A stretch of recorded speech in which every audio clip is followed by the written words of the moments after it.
Welcome to New York, Gotham, the Big Apple, the city that never sleeps, and my home for the next 2 days.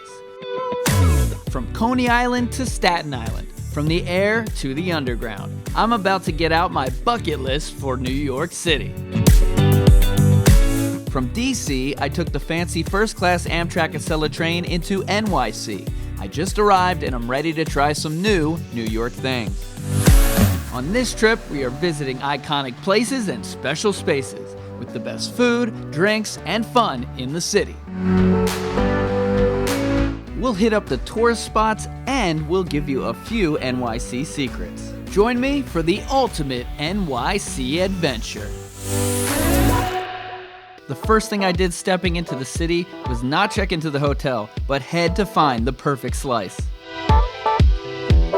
There's one guy I trust for what's the best slice in New York City. It's Colin Quinn, and he's telling me in the Village, it's Joe's. We gotta get the slice. Joe's is great.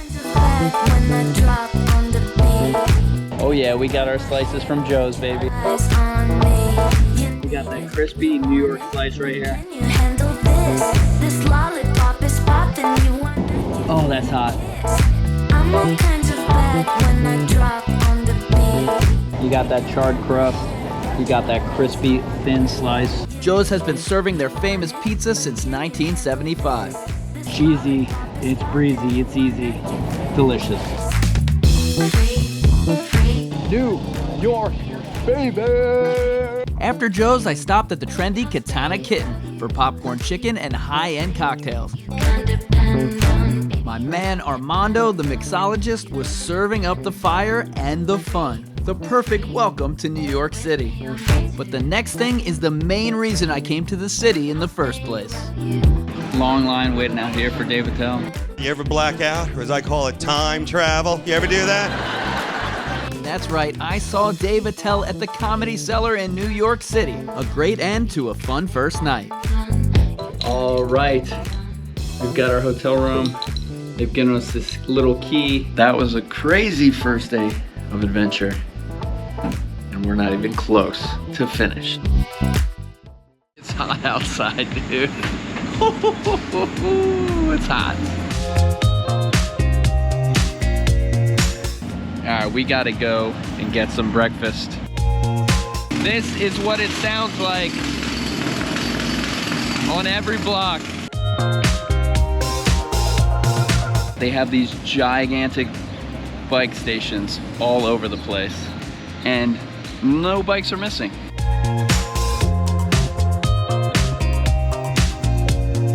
We were out here trying to find the best bagel and lox in the city, so we're at Russ and Daughters.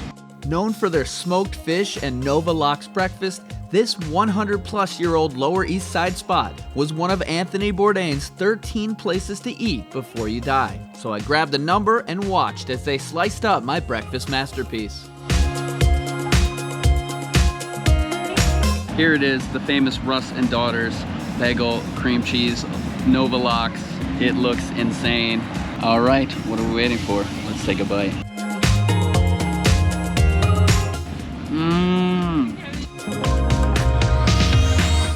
I don't know whose idea it was to get this, but this is an amazing, amazing breakfast. Shout out to Russ and Daughters for the breakfast victory. After the fantastic breakfast at Russ and Daughters, there was still a whole day ahead of me. So I hopped on the subway, took a ride, and headed down to Wall Street and the financial district. The reason I came down here is because there's one New York City attraction that I really want to do, and along the way I got a little sidetracked by some really refreshing street food. So good. Cheers. Next up, a very popular tourist activity, the Staten Island Ferry, departing from Lower Manhattan with great views of the Statue of Liberty. Well, decided to get on the Staten Island Ferry. The ferry runs 24/7, 365. That means it's open at like 3 a.m. It's open on Christmas. It's filled with tourists. I skipped the best parts. First, you get awesome views. Second, this is the spot to see the Statue of Liberty. And number 3, and most importantly, it's free. This commuter ferry can hold 4,500 people. The trip lasts about 25 minutes each way, and if you aren't going to Staten Island, you still have to get off and get back on. My takeaway? It was alright, views were good, and I probably won't go back. While I was on the ferry, I was deciding, should I stay or should I go? And I ended up deciding to stay. So now I have literally nothing to do. I have no plans. I'm staying another night. And then I passed this out here, and it gave me an idea, and I think I'm gonna do it.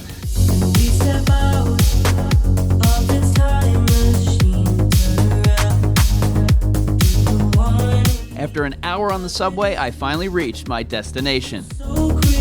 That's right. We did it. We took the D train out to Coney Island.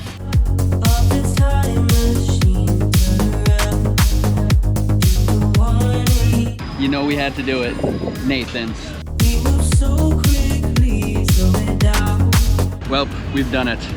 We've gotten ourselves a Nathan's hot dog from the actual original Nathan's.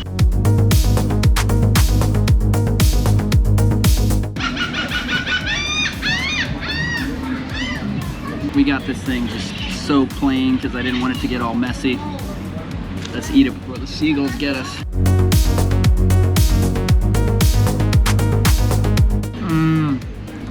Hot dogs.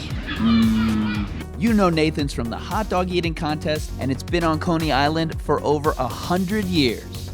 You know what? We didn't soak it in water or swallow it whole, but I did eat this in about 5 seconds, and I think I could eat 9 more. Delicious hot dog, original Nathan's. Now let's go check out the rest of Coney Island.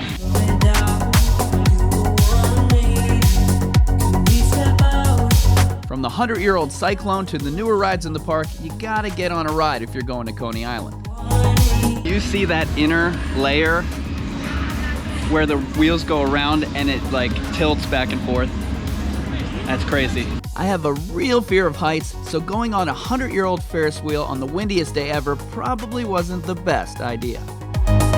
It is freaking so windy up here. The thing is shaking, my hat's about to blow off, and I am legitimately regretting this decision. You get an awesome view of the beach from up here, and look how far away downtown Manhattan is. Oh my gosh, that's far away. After surviving the Wonder Wheel, it was time to take a walk along the boardwalk, enjoy the ocean breeze, and grab a drink at Ruby's. Just enjoying an ice cold beverage out here on the boardwalk at Coney Island. There's nothing like ice cold beverage down by the ocean on the boardwalk. Just the way everyone imagines New York City.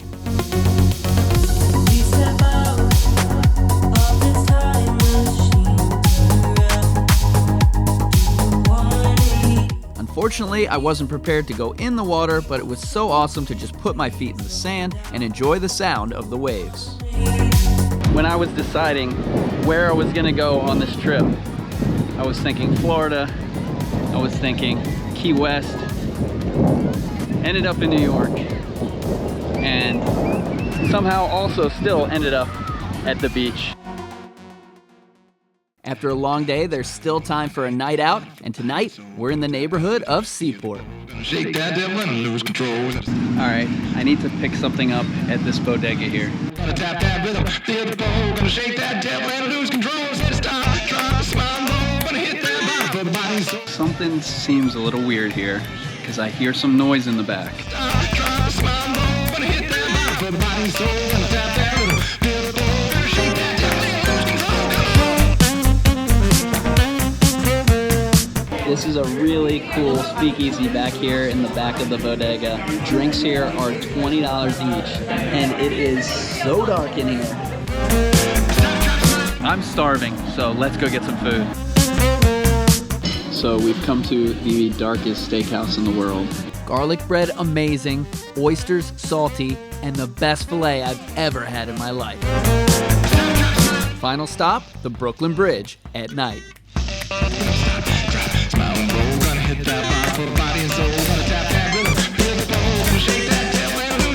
was midnight and they were still filming a movie under the bridge and a million tourists were on top of the bridge, but I really loved the views at night. The Brooklyn Bridge.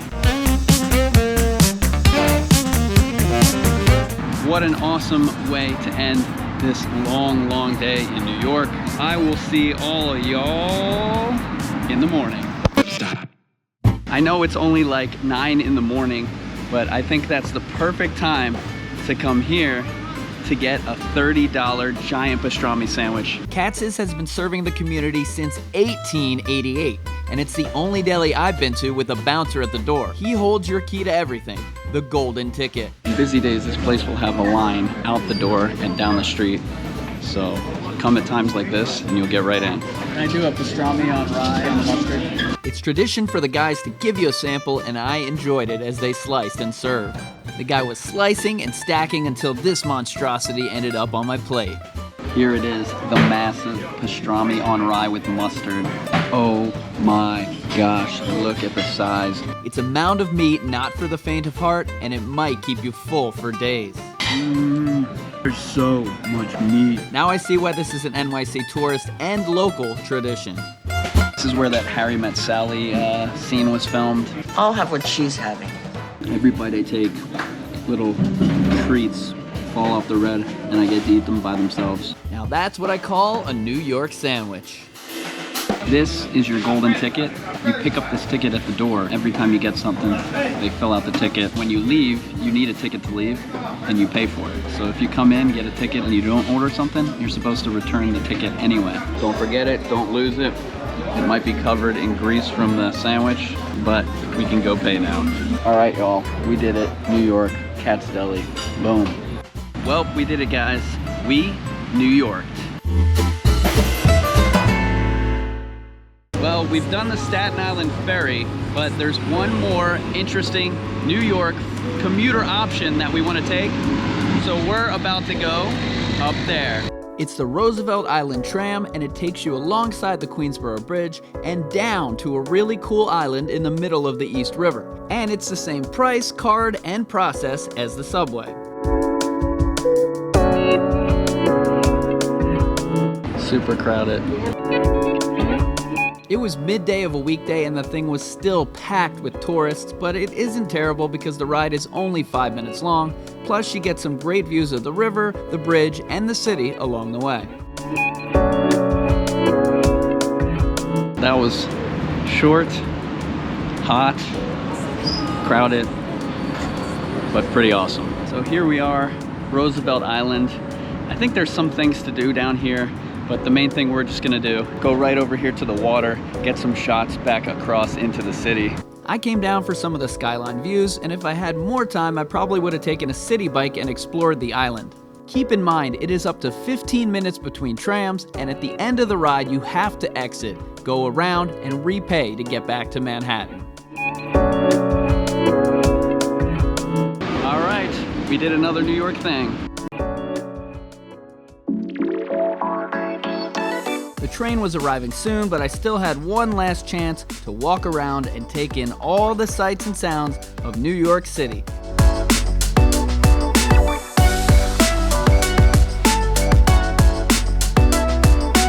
And while I tried to avoid Times Square on this trip at all costs, my journey to the train station took me right down into the center of it all. And since I was here, I felt like this was the perfect time to uncover one of Times Square's biggest secrets. And before we go home, and before we leave Tourism Central, I got one more secret to show you, and we're gonna teleport there right now. And boom, we are now above Times Square at the secret rooftop bar that pretty much nobody knows about because it's completely empty. But you get a view right down into Times Square. The bar is called Beast and Butterflies, and it's not actually that easy to find, but the way you find it is you look for the M Social Hotel, as this is the lobby bar for that hotel. Now these fancy drinks are 20 bucks, but you can't beat having a private rooftop in Times Square to yourself, hear all the noises, hear all the honking, see all the people down below, and a pretty cool place to end our trip. As I rode back to DC, I thought back about my trip. I had been to New York 100 times before this, but I finally got to cross off some iconic things from my bucket list while uncovering a few secrets of the city. What an amazing time. So, thank you for joining me from DC to NYC, and I look forward to seeing you on my next DMV adventure.